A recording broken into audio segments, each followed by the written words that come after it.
नमस्कार दोस्तों, मैं अतुल यादव फैक्ट चेक 2.0 पर आपका स्वागत करता हूं। बात करेंगे आज नेपाल भारत सीमा विवाद पर। समुद्री तट से करीब 3600 मीटर की ऊंचाई पर उत्तराखंड राज्य के पिथौरागढ़ जिले में कालापानी लिपुलेख लिम्पेधरा के 400 किलोमीटर वर्ग का यह क्षेत्रफल, जिसे नेपाल अपने सुदूर पश्चिम प्रदेश के दाराचुला जिला के अंतर्गत बताता आया है।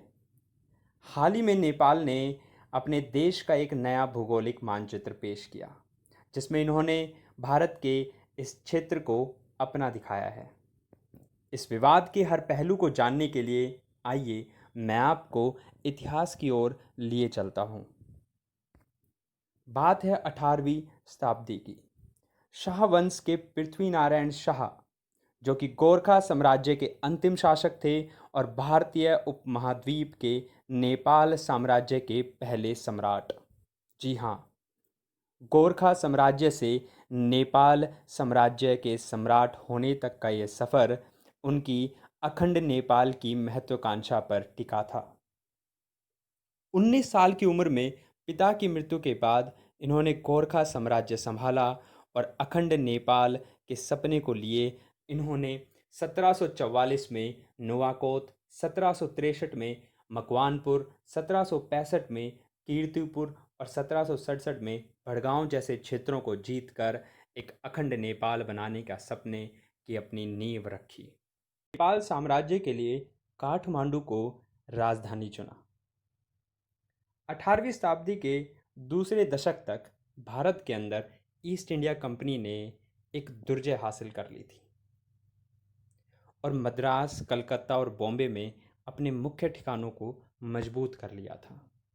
कमज़ोर पड़ रही मुगलिया शासक का फ़ायदा उठाकर लगभग भारत के सभी मुख्य ठिकानों पर ईस्ट इंडिया कंपनी का कब्जा और मजबूत होता जा रहा था। वहीं 18वीं शताब्दी के अंत में नेपाल के अंदर एक नया भूचाल आया।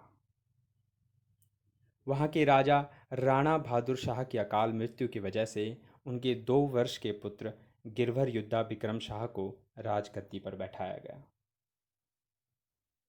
भीमसेन प्रधानमंत्री नियुक्त किए गए।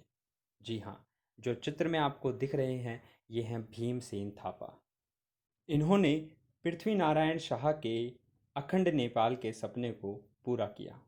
जी हाँ, भीमसेन थापा के नेतृत्व में अखंड नेपाल का क्षेत्र विस्तार पश्चिम में सतलज नदी तक अपनी सबसे बड़ी सीमा पर जा पहुंचा, वहीं पूर्व में तिस्ता नदी तक। आज का सिक्किम अखंड नेपाल का एक हिस्सा था।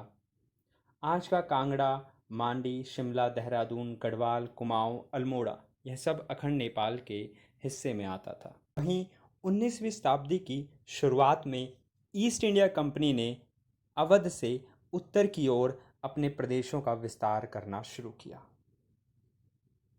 यह नेपाल के भीतर एक स्वतंत्र शहर पल्पा तक जा पहुंचा, जो कि आप स्क्रीन में देख पा रहे होंगे। गोरखा के नज़दीक स्थित यह पल्पा शहर, और इस पल्पा शहर के गवर्नर थे भीमसेन थापा के पिता।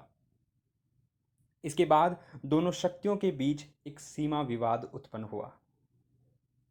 नेपाली अंग्रेजों को तिब्बत के साथ अपनी व्यापारिक महत्वाकांक्षा को पूरा करने में सबसे बड़ी बाधा थे। कंपनी अपनी व्यापारिक सीमा को तिब्बत तक जोड़ना चाह रही थी और फिर तिब्बत से चीन तक। परंतु पल्पा में उत्पन्न हुए इस सीमा विवाद ने एक बड़ा रूप धारण कर लिया और सन 1814 की शुरुआत में एंग्लो नेपालीज वॉर शुरू हुआ। तराई में हो रहे इस युद्ध में गोरखा सेना बड़ी ही बहादुरी के साथ अंग्रेजों का सामना किया, लेकिन आधुनिक हथियारों से लैस अंग्रेजों ने, ईस्ट इंडिया कंपनी ने गोरखा साम्राज्य पर विजय हासिल की और सन 1816 में सुगोली की संधि के तहत युद्ध विराम हुआ। यही सुगोली की संधि है जो आज भारत नेपाल सीमा विवाद का एक मुख्य कारण है। चलिए समझते हैं क्या था इस सुगोली संधि में।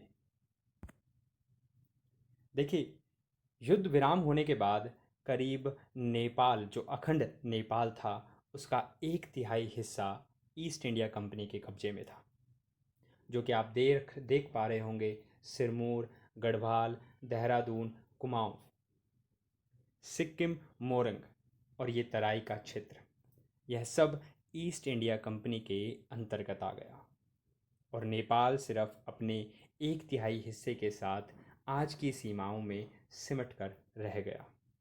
इस संधि के तहत नेपाल अब भी स्वतंत्र राज्य रहा, किंतु इस स्वतंत्र राज्य के अंदर एक राजदूत अंग्रेजों का भी होगा।